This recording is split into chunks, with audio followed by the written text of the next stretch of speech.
सिंध के वॾे वज़ीर सैयद मुराद अली शाह जो चवणु आहे त भारत पाकिस्तान जी 3 कलाकनि जी जवाबी कार्रवाई बि बर्दाश्त न करे सघियो। अमेरिका चयो हाणे बस कयो।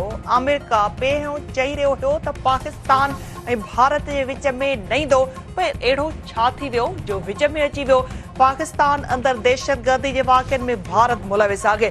मुल्क अंदर दहशतगर्दी के वाक़िअनि जी जांच थियण घुर्जे। भारत हिकतरफ़ी तौर सिंध तास मुआहिदे खे ख़त्म नथो करे सघे।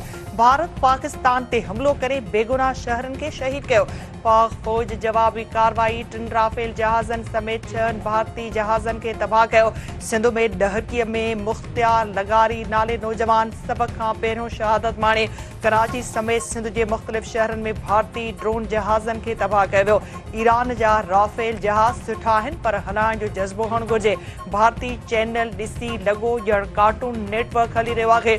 सिंध असेंबलीअ में शुक्राने जे ॾिहाड़े ते पाक फौज जे जवाननि खे भेटा पेश करण जो धारा पेश।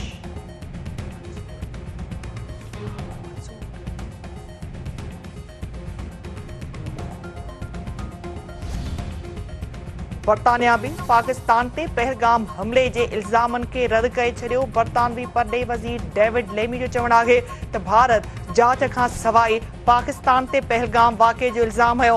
पाकिस्तान ऐं भारत में जंगबंदी नाज़ुक मामलो आहे। जंगबंदी बरक़रार रखण लाइ ख़िते जे मुल्कनि सां गॾिजी कमु कयो पियो वञे। बरतानवी परॾेही वज़ीर डेविड लेमी जी परॾेही ऑफिस आमद ते नायब वज़ीर आज़म इसहाक़ डार तरफ़ां शानदार आजा। पाकिस्तान भारतीय दिफ़ाई बजट में वॾे पैमाने ते इज़ाफ़े ते ख़दशनि जो इज़हार करे छॾियो। कश्मीर मसइले जे हल लाइ अमरीकी सदर डोनाल्ड ट्रंप जी आछ जी आजा। अरुणाचल प्रदेशी बाबति चीन जे मौक़िफ़ जी हिमायत जो ऐलान। परॾेही ऑफिस जे तर्जुमान शफ़क़त अली ख़ान जो चवणु आहे त भारतीय दिफ़ाई बजट में वॾे पैमाने ते इज़ाफ़े ते ख़दशा आहिनि। भारतीय जंगी जुनून समूरे ख़िते खे ख़तरे में विझी रहियो आहे।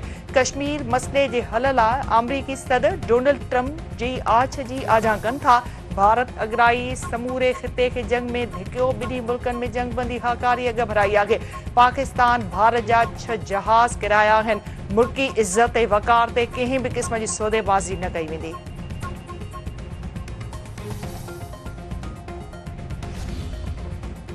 ऑपरेशन बुनियानुन मरसूस जी कामयाबीअ ते क़ौमी सतह ते शुक्राने जो ॾिहाड़ो। वज़ीर आज़म हाउस में शुक्राने जे ॾिहाड़े जी मुख्य तक़रीब।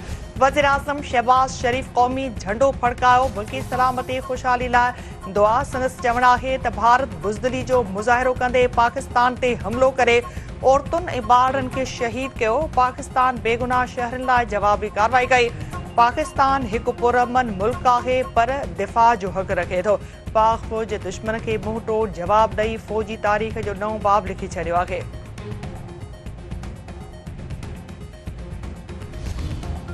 वज़ीर आज़म शहबाज शरीफ़ ऐं army chief general Asim Munir तरफ़ां CMH जो दौरो। ऑपरेशन बुनियानुन मरसूस में ज़ख़्मी थियल जवाननि ऐं शहरनि जी इयादत। वज़ीर आज़म शहबाज शरीफ़ जो चवणु आहे त पाक फौज ऐं क़ौम जे मुतहद थी जंग विहण जो मिसाल नथो मिले। अवाम जे साबित क़दमी मुल्क जी फ़ौजी तारीख़ जो हिकु फ़ैसिलाइतो बाब लिखी चुकी आहे।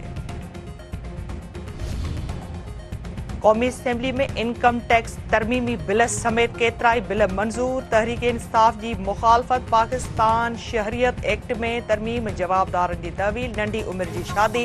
एंटी डंपिंग ड्यूटीज़ ऐं ट्रेड ऑर्गेनाइज़ेशन बिल अक्सरियत राय सां मंज़ूर। CSSP इम्तिहाननि में उमिरि जी हद 5 साल वधाइण जो बि ठारा मंज़ूर।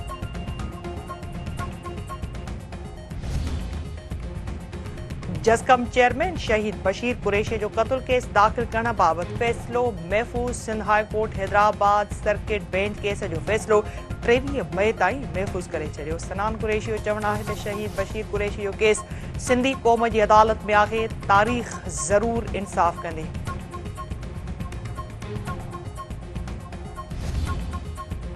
शहदाद कोट जी खोसा बिरादरीअ में खूनी तकरार जो निबेरो। 4 खून साबित थियण ते ॿिन्ही धुरनि मथां 2 करोड़ 13 लख रुपया ॾंड।